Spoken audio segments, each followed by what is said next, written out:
மதுரை மீனாட்சி அம்மன் கோவில் தமிழகத்தின் மிகப்பெரிய மற்றும் புகழ்பெற்ற திருத்தலங்களில் ஒன்று. இது மதுரை நகரத்தின் இதயத்தில் அமைந்துள்ள ஒரு ஆலயமாகும். இந்த கோவில் தன்னை சுற்றி பல சமய கலாச்சார சிறப்புகளை கொண்டிருக்கிறது.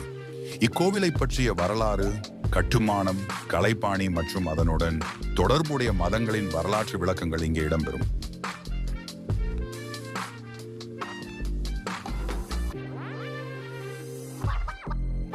பர்ஷ்வானி வரலாற்று பின்னணி. மதுரை மீனாட்சி அம்மன் கோவில் தமிழ் சங்க காலத்தில் உருவாகி இருக்கலாம் என்று கருதப்படுகிறது. இது பாண்டியரின் ஆட்சி காலத்தில் மிகவும் முக்கியமாக வளர்ந்தது. கோவில் முக்கியமாக சுந்தரேசுவரர் மற்றும் இம்மீனாட்சி அம்மன் ஆகிய தெய்வங்களுக்கு பிரசித்தமாக உள்ளது.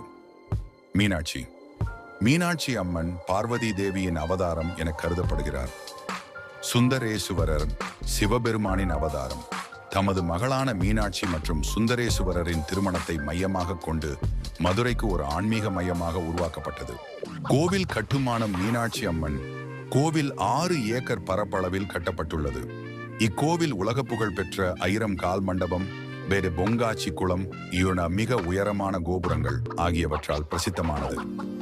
கோபுரங்கள். கோவிலின் பல கோபுரங்கள் அழகிய சிற்பங்கள் மற்றும் சித்திரங்கள் கொண்டவை. இவை பண்டைய தமிழ் கலையின் பெருமையை காட்டுகின்றன. 1000 கால் மண்டபம். இங்கு 985 தூண்கள் உள்ளன. ஒவ்வொரு தூணும் சிறப்பான சிற்பக்கலைகளால் அமைக்கப்பட்டுள்ளது. தினசரி வழிபாடுகள். மதுரை மீனாட்சி அம்மன் கோவிலில் தினசரி பல பூஜைகள் நடைபெறுகின்றன. காலை பூஜை.